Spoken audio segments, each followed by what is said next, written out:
भारती के द्वारा माई एनईपी प्रतियोगिता के इस अवसर पर मैं यहाँ पर उपस्थित सभी अतिथिगण का मैं स्वागत कर रहा हूँ।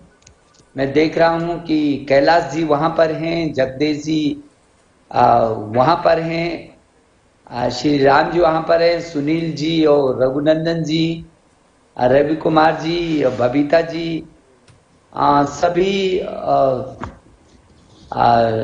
विद्या भारती के पदाधिकारीगण और सभी एबीवीपी के पदाधिकारीगण, शिक्षा से जुड़े सभी अतिथिगण, मैं इस अवसर पर जबकि एक बहुत महत्वपूर्ण नीति पर महत्वपूर्ण संगठन के द्वारा महत्वपूर्ण अभियान की जो आज शुरुआत हुई है, इसके लिए मैं आप सबको बहुत बधाई देना चाहता हूं। मुझे व्यक्तिगत खुशी है कि विद्या भारती का इस देश की पीढ़ी के निर्माण में, इस देश की शिक्षा व्यवस्था के उत्थान में जिस तरीके से शिशु मंदिर के द्वारा 1952 के द्वारा देश की आज़ादी के साथ साथ इस देश की जड़ों से जुड़ी, अपनी भावनाओं से जुड़ी, अपने विचारों से जुड़ी, अपने पूर्वजों से जुड़ी, अपनी थाती और जो हमारी गौरवमयी संस्कृति से जुड़ी शिक्षा की दिशा में जिस तरीके से विद्या भारती के हजारों हजारों लाखों आचार्यों ने अपना एक एक क्षण अपने जीवन का खपा करके और आज विश्व की सबसे बड़ी ऐसी संस्था जो किसी सरकार के सहयोग के बिना शिक्षा के क्षेत्र में आमूलचूल परिवर्तन की दिशा में बहुत अहम काम कर रही हो, ऐसी संस्था आज जिस पर हम गौरव कर सकते हैं, पूरा राष्ट्र जिसको महसूस करता है गौरव, ऐसी संस्था के द्वारा आज जो देश की आज़ादी के बाद जो अपने भारत की नई शिक्षा नीति आई है, राष्ट्रीय शिक्षा नीति 2020, उस पर ये मेरी शिक्षा मेरा देश, ये जो अभियान आपने लिया है बहुत ही उन्नत अभियान है। इसकी ज़रूरत थी वर्तमान परिस्थितियों में और इसलिए मैं आप सबको बहुत बधाई देना चाहता हूँ। मेरा मन था कि मैं आपके बीच वहाँ पर आता, लेकिन ये संभव मेरे लिए कुछ परिस्थितिवश नहीं हो पाया, लेकिन मैं आप ही के बीच हूँ और मुझे खुशी है, मुझे इस बात की भी खुशी है और इस बात का भी मुझे गौरव है कि मैं उसी संस्था के द्वारा आया हूँ। शिशु मंदिर के एक आचार्य से, एक शिक्षक से मैं आज यहाँ पर शिक्षा मंत्री के पद पर हूँ। मैं महसूस कर सकता हूँ कि विद्या भारती का वो आचार्य गण किस तरीके से तिल तिल खपा करके और समाज में, राष्ट्र के निर्माण में अपने को समर्पित कर रहा है। मुझे बहुत खुशी है कि देश की आज़ादी के बाद जिस नई शिक्षा नीति को हम लेकर के आए हैं, वो आज पूरे देश में शिक्षा का उत्सव जैसा वातावरण बना है। सच में तो ये शिक्षा नीति सामान्य नहीं है। ये शिक्षा नीति जैसे अभी बबीता ने, मैं सुन रहा था कि ये इसको बाल्यकाल से ही इसको 5+3+3+4 के रूप में किया गया, और जो 5 है उसको भी 3+2 किया गया, क्योंकि बच्चा जो 3 वर्ष का बच्चा है, 3 वर्ष से 6 वर्ष तक के बच्चे को हमारे वैज्ञानिकों ने कहा है, विशेषज्ञों ने कहा है कि इसमें सबसे ज्यादा जो मस्तिष्क का विकास होता है, जो उसके मन मस्तिष्क पर उस समय छाता है, वही दूर तक जाता है, वही एक आधारशिला बनता है। और हम इस अवसर को खोने नहीं देना चाहते हैं, क्योंकि बच्चा हमारा निधि है, उस परिवार, अपने तो भविष्य ही, उस परिवार का भी भविष्य है, और उस परिवार का ही भविष्य नहीं, मेरे देश का भी भविष्य है। और मैं तो कहना चाहता हूँ मेरे देश का ही भविष्य नहीं, क्योंकि ये पूरी दुनिया का भी भविष्य है। हम कभी नहीं भूलते हैं कि भारत विश्व गुरु रहा है, एतद् देश प्रसूत से सकाशादग्र जन्मनः स्वम स्वम चरित्रम शिक्षण पृथ्व्याम सर्व मानवा। पूरी दुनिया के लोगों ने तो हमसे आकर के सीखा है। तक्षशिला, नालंदा और विक्रमशिला जैसे विश्वविद्यालय हमारे देश के अंदर थे, जब ज्ञान, विज्ञान, अनुसंधान, प्रौद्योगिकी और नवाचार की शिक्षा को लेकर के वो पूरी दुनिया में जाता था। हमने हमेशा से हर क्षेत्र में लीडरशिप ली है। अलग बात है कि गुलामी की थपेड़ों ने हमारी उन चीजों को हमसे दूर किया और लॉर्ड मैकाले ने हमारी जड़ों से हमको विमुख किया, लेकिन आज हम स्वाधीन हैं। हम उस क्षण को बहुत याद नहीं करना चाहते हैं, क्योंकि अब हमारे पास वक्त है अपनी जड़ों से जुड़ने का, अपनी जड़ों को गहरी तक व्यवस्थित करने का और उन जड़ों पर खड़े होकर के पूरे विश्व के शिखर तक पहुंचने का। और इसलिए ये जो नई शिक्षा नीति है, ये उसी का आधार है। ये भारत की जीवन मूल्यों की आधारशिला पर खड़ी होती है। ये भारत के जीवन मूल्यों की आधारशिला पर खड़े होकर के ज्ञान, विज्ञान, अनुसंधान और हमारा जो प्राचीन है, जो हमारा अतीत है, उस अतीत को पकड़ करके वर्तमान से जोड़ करके और भविष्य की छलांग मारने के लिए विश्व प्रतिस्पर्धा वाली हमारी ये शिक्षा नीति है, जो विभिन्न आयामों को लेकर के, यदि मैं स्कूली शिक्षा की बात करूं तो आमूल चूल परिवर्तन है। जहां 3 वर्ष पहले 10+2 था, एक जैसा जो है 10वीं तक 12वीं तक जो है बच्चा जा रहा था, उसके जीवन में कोई बदलाव नहीं था, एक ठहराव था। और जो फिर पाठ्यक्रम हम दे रहे थे, मुझे उस पर टिप्पणी करने की जरूरत नहीं, लेकिन हम क्या पढ़ा रहे थे अपनी पीढ़ी को हम भली भांति महसूस कर सकते हैं, समझ सकते हैं। लेकिन आज देश आजाद हुआ, देश की आजादी के 70 वर्षों के बाद, तो 70-75 वर्षों की ये इस कालखंड में जिस तरीके से देश ने तमाम उतार और चढ़ाव को देखा है, आज हम लोग आदरणीय नरेंद्र मोदी जी के नेतृत्व में, क्योंकि वो इच्छा शक्ति के धनी हैं और उन्होंने 21वीं सदी का ऐसा भारत जो स्वर्णिम भारत होगा, उस भारत जो स्वच्छ भारत होगा, सशक्त भारत होगा, समृद्ध भारत होगा, जो स्वच्छ भारत होगा, जो आत्मनिर्भर भारत होगा, जो श्रेष्ठ भारत होगा, जो एक भारत होगा, ऐसे भारत जो स्वर्णिम भारत होगा 21वीं सदी का, उस भारत की जो आधारशिला है, वो आधारशिला ये नई शिक्षा नीति है। मुझे भरोसा है कि जिस मन से और जिस विजन से और जिस व्यापक परामर्श से, जिस चिंतन मंथन से, व्यापक मंथन के बाद ये अमृत निकला है, सोच नहीं सकता है कोई दुनिया में संभवतः किसी भी नीति पर इससे बड़ा परामर्श कभी हुआ होगा। हम गांव तक गए हैं, हमने गांव से लेकर के पार्लियामेंट तक चर्चा की है हर पक्ष में। हमने ग्राम प्रधान से लेकर के हमारे प्रधानमंत्री जी का भी रेगुलर मार्गदर्शन मिला है इस नीति में। हम विशेषज्ञ से लेकर के, शिक्षक से लेकर शिक्षाविद, एनजीओ से लेकर के विभिन्न क्षेत्र, राज्यों से परामर्श करने से लेकर सारे राज्यों का परामर्श, शिक्षा मंत्रियों के साथ परामर्श। मैं आपके साथ जुड़ा हूं क्या? जी।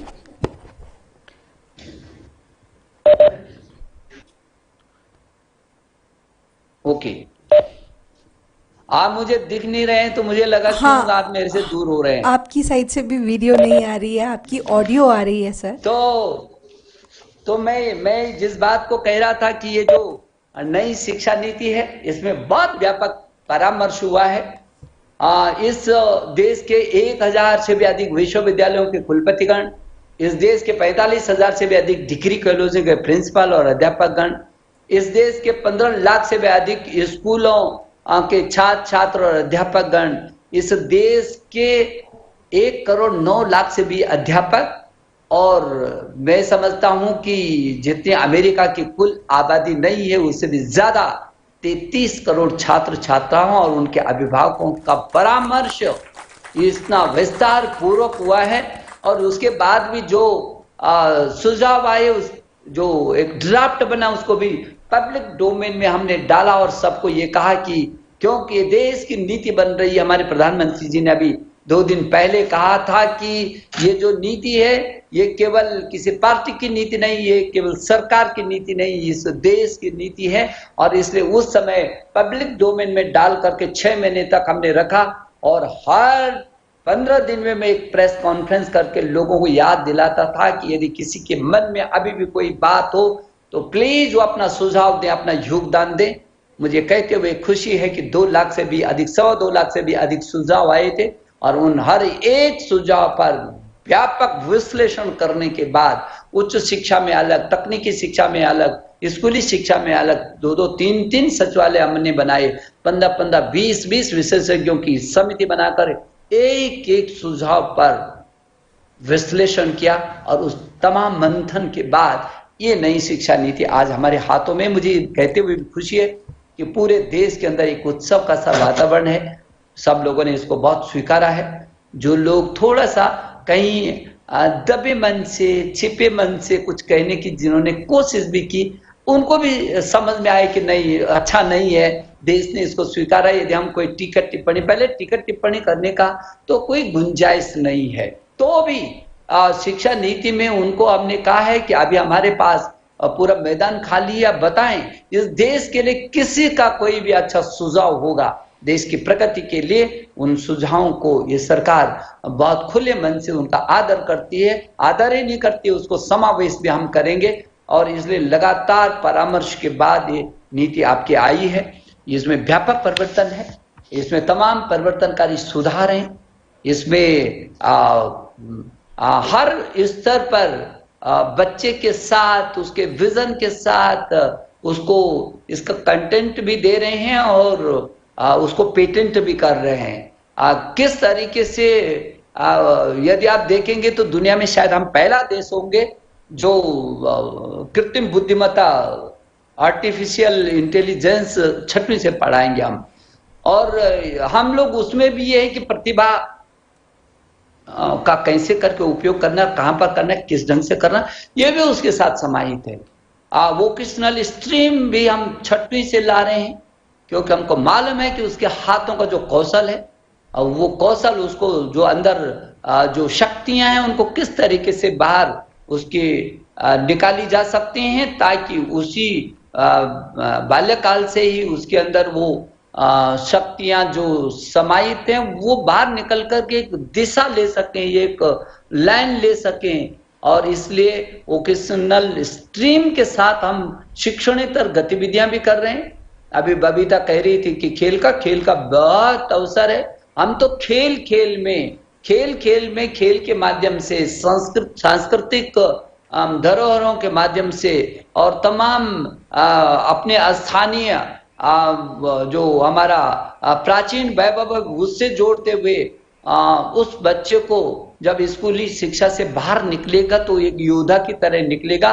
वो उसको भटकने की जरूरत नहीं कि वो जो हम वोकेशनल स्ट्रीम ला रहे हैं वो इंटर्नशिप के लिए साथ ला रहे हैं। वो केवल अक्षर ज्ञान और अंक ज्ञान का और उसको केवल थ्योरी नहीं पढ़ेगा, वो प्रैक्टिकली रूप में जाएगा।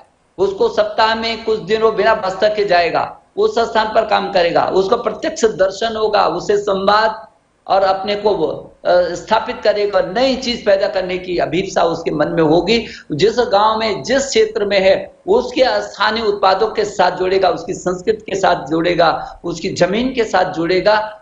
जो भी उस क्षेत्र में संभव हो सकता है उसके साथ उसको जोड़ करके उसको आगे बढ़ाने की कोशिश होगी।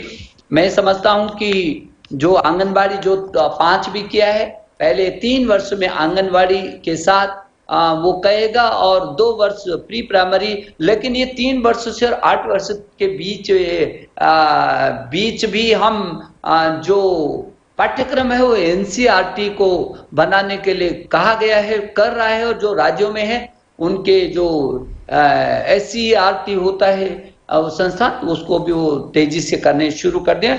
मुझे मालूम है कि आज हमारे साथ तमाम शिक्षाविद भी जुड़े हैं, बहुत सारे कुलपतिगण जुड़े हुए हैं इस कार्यक्रम में भी, बहुत सारे आईआईटीज के डायरेक्टर जुड़े होंगे, सभी लोग जुड़े हैं, अध्यापक भी जोड़ा है, तो अभिभावक भी जोड़ा है, तो जो ऊपर लीडरशिप ले रहे हैं वो लोग भी जुड़े हैं। और मैं समझता हूँ यदि कोई नीति अच्छी है तो उसके लीडरशिप पर बहुत बड़ा महत्वपूर्ण जिम्मेदारी है कि उसको वो कैसे करके जमीन तक उतारे।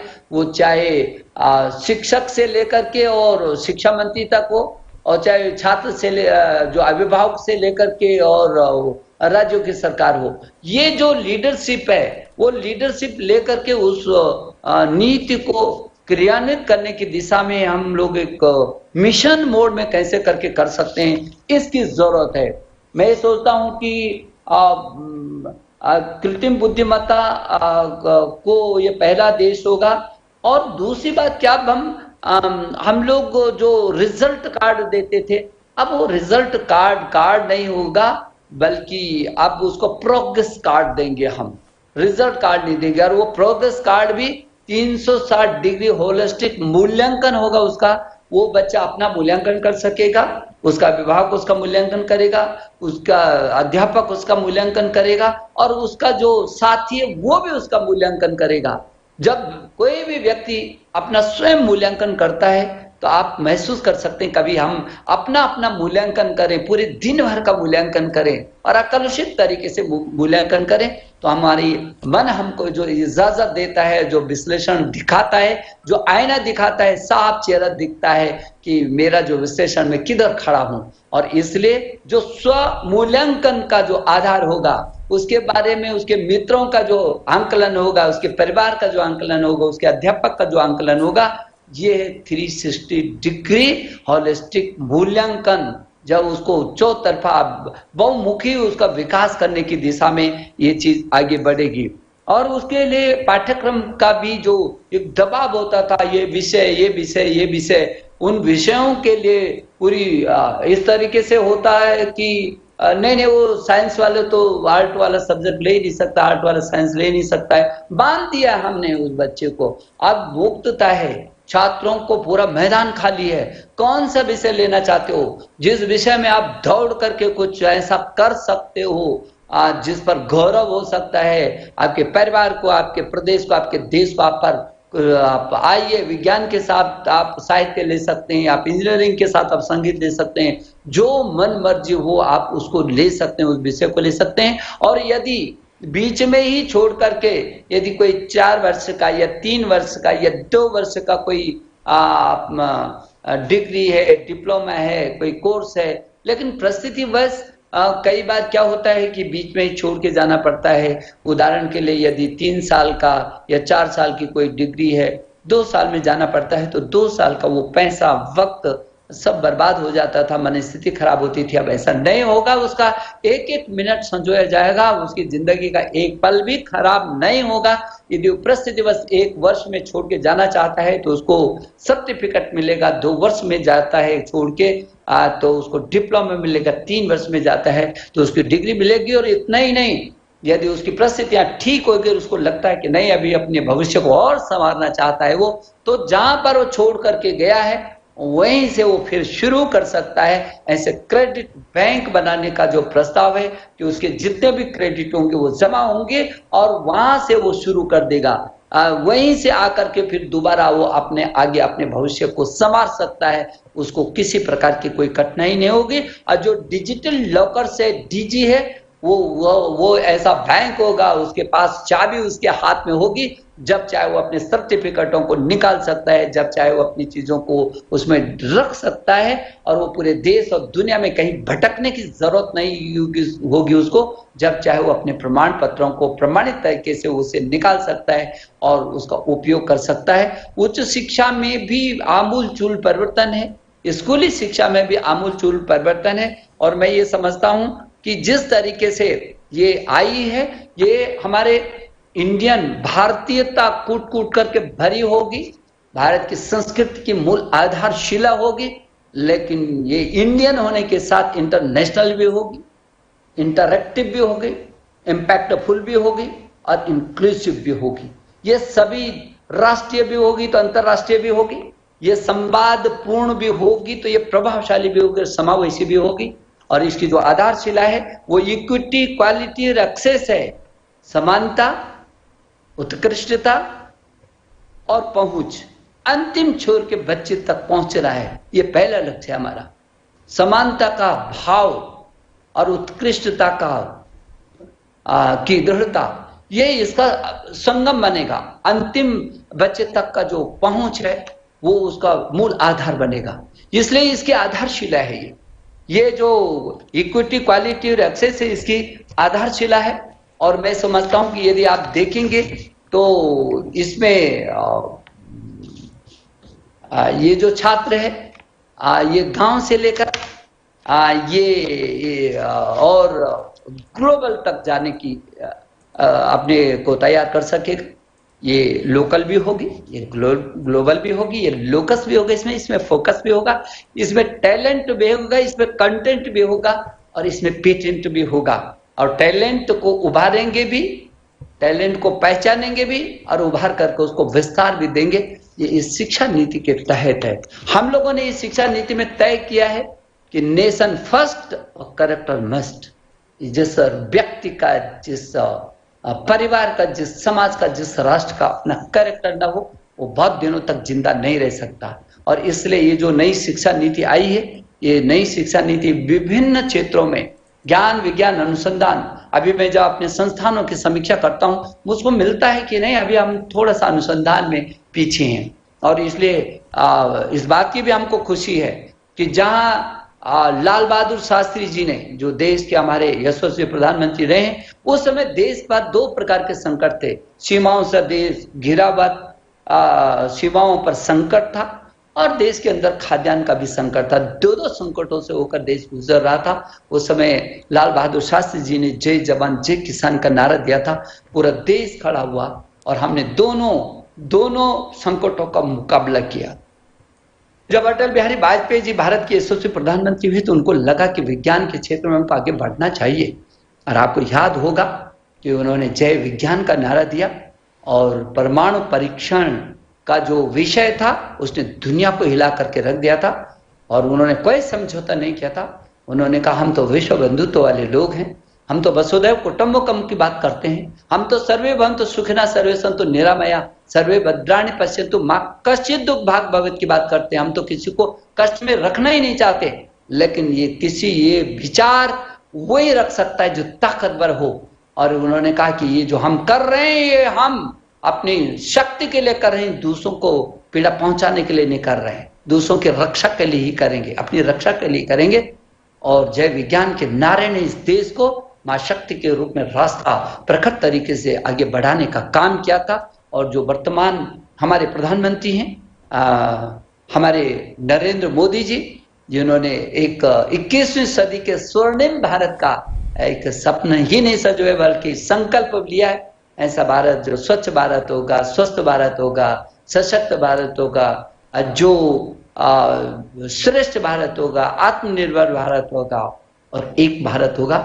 वो भारत को 21वीं सदी का जो स्वर्णिम भारत होगा, उस भारत की आधारशिला ये नई शिक्षा नीति होगी, जिसकी आज आप सब लोग एकत्रित होकर के उस नई शिक्षा नीति को और नीचे तक कैसे जा सकती है उसमें प्रतियोगिता कर रहे हैं। घर घर के अंदर, बच्चे बच्चे के अंदर अपनी नई शिक्षा नीति को लेकर उमंग हो, उल्लास हो और वो अपने को नयापन महसूस करके पूरा मैदान के अंदर दौड़ने की अपनी क्षमताओं को बढ़ाए। और इसलिए ये जो नए भारत, स्वर्णिम भारत के आधारशिला, ये जो नई शिक्षा नीति है, ये विभिन्न आयामों को लेकर के आगे बढ़ रही है। और जिस तरीके से मैंने कहा कि हमारे प्रधानमंत्री जी ने यदि स्वर्णिम भारत की बात की है, तो जय जवान जय किसान के बाद अटल जी का जय विज्ञान और अब हमारे प्रधानमंत्री नरेंद्र मोदी जी ने जय अनुसंधान की बात की है कि इस अनुसंधान के साथ हमारे पास बहुत कुछ है। अब इस पे शोध अनुसंधान के बाद ये दुनिया में बिखरनी चाहिए, फैलनी चाहिए, बढ़नी चाहिए, उठनी चाहिए, उसके शिखर को हमको चूमना चाहिए। और इसीलिए इस शिक्षा नीति के अंदर आपने देखा होगा कि हमने नेशनल रिसर्च फाउंडेशन की बात की है। एक कार्य संस्कृति होगी, शोध की संस्कृति होगी और प्रौद्योगिकी के क्षेत्र में भी जो नेशनल एक फोरम का गठन होगा, जो हर चीज में प्रौद्योगिकी का हम उपयोग करेंगे। और इस पीछे का जो हमारा ज्ञान है, जो हमारा अतीत है, वो अतीत जिसने विश्व के शिखर पर विश्व गुरु के रूप में स्थापित किया, जिसने हमको एतद् देश प्रसूत से सकाशादग्र जन्मना स्वम स्वम चरित्रम शिखरन पृथ्व्याम सर्वमानवा स्वम स्वम चरित्रम शिक्षेरन। और पूरी दुनिया ने माना है, जाना है, महसूस किया है। और तक्षशिला, नालंदा और विक्रमशिला जैसे विश्वविद्यालय जिस देश के अंदर हो, जो देश पूरे विश्व को लीडरशिप देता हो, जिस देश को पाने के लिए, जिस देश को जानने के लिए जिस देश के ज्ञान को प्राप्त करने के लिए दुनिया लालायित रहती हो, वो देश हमारा जो अतीत था वो आज भी हम जब उसको याद करते हैं तो गौरव से माथा ऊंचा होता है।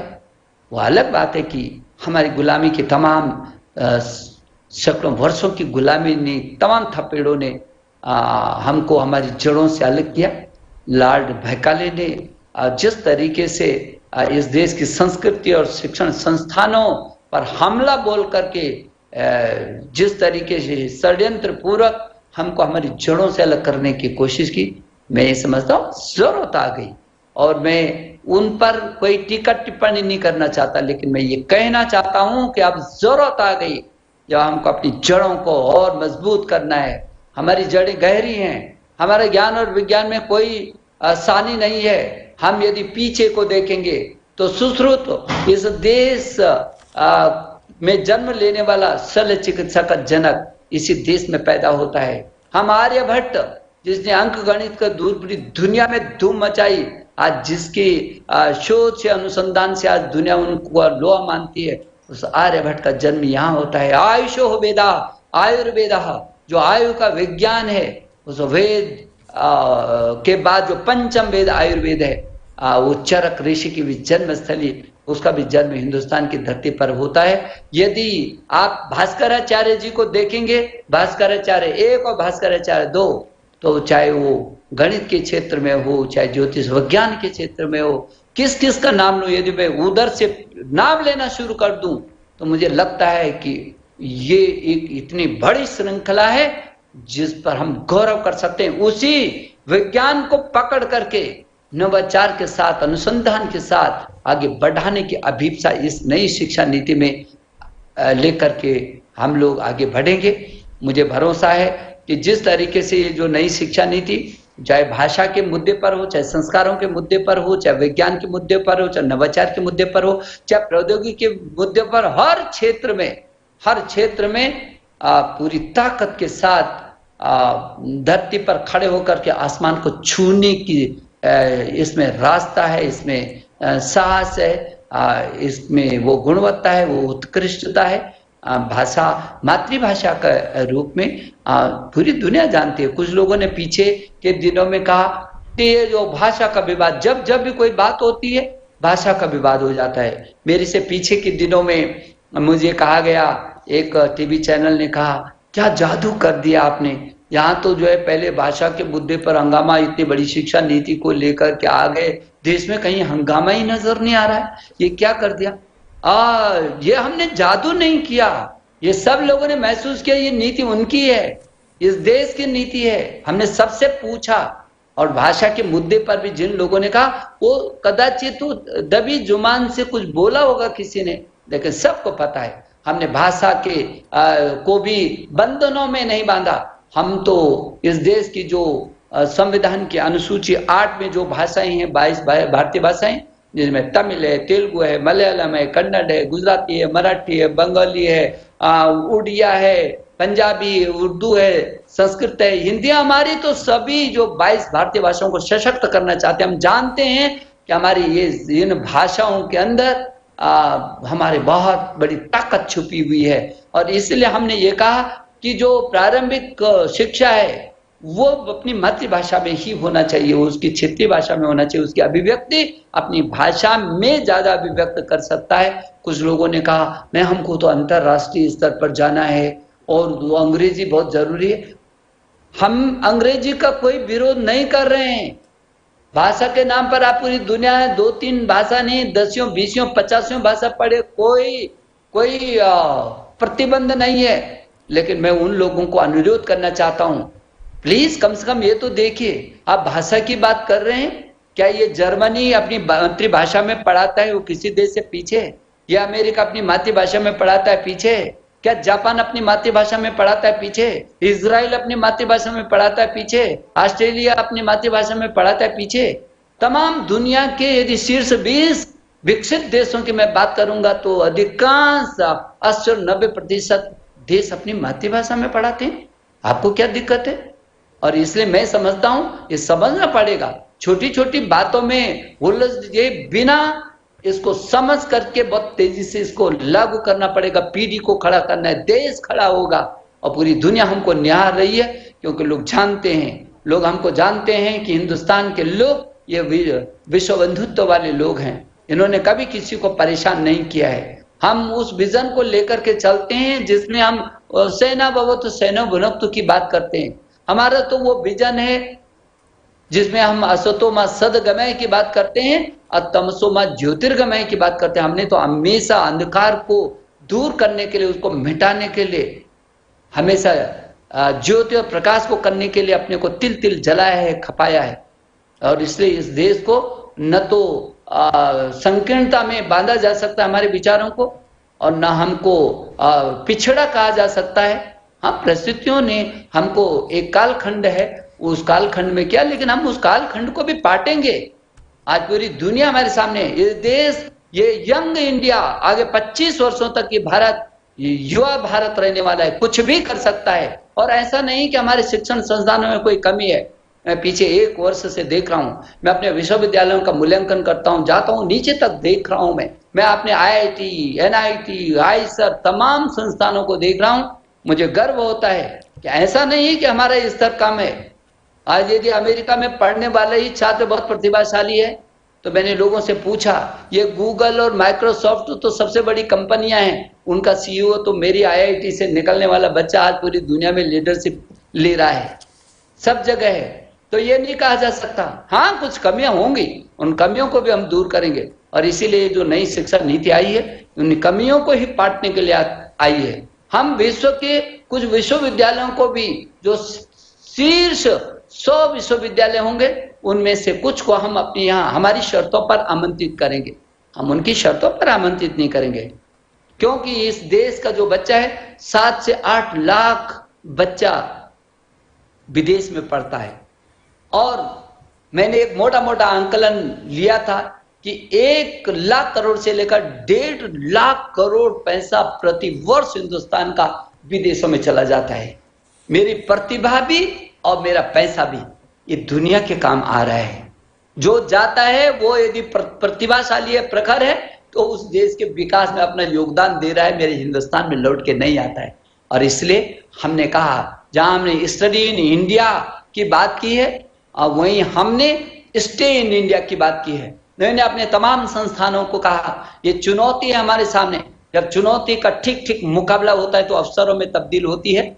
और मेरे शिक्षा विभाग ने इसको बहुत अच्छे से महसूस किया। कोविड के समय जब दुनिया को पता भी नहीं रहा होगा, देश को पता नहीं रहा होगा, अभिभावकों को पता नहीं था, हमको पता नहीं था, अचानक ये परिस्थितियां आई, संकट से दुनिया गुजर रही थी। और हिंदुस्तान जैसा देश, जो विश्व का सबसे बड़ा लोकतांत्रिक देश है, अचानक ऐसी परिस्थिति आई।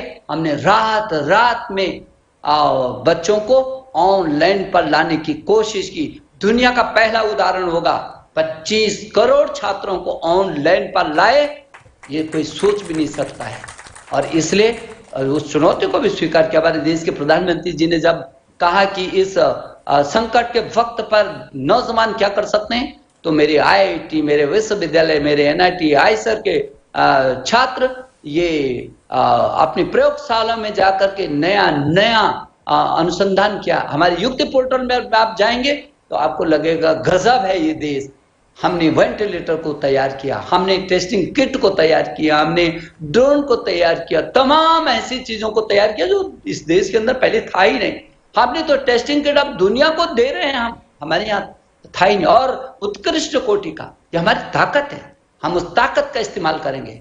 हमारे जो ये यंग इंडिया है, जो विजन इंडिया होगा, जो स्वर्णिम भारत होगा, उस भारत की कल्पना ही नहीं कर रहे हैं हम उस भारत के लिए अब साक्षात प्रतिभागी बन करके काम करना हम सब लोगों ने शुरू किया है। और इसलिए ये जो नई शिक्षा नीति है, वो नई शिक्षा नीति तमाम आयामों को लेकर के आई है।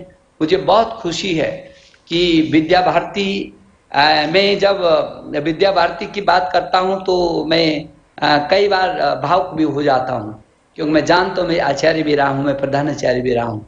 विद्या भारती का जितना बड़ा योगदान इस देश के अंदर है, कोई उसकी कल्पना भी नहीं कर सकता है।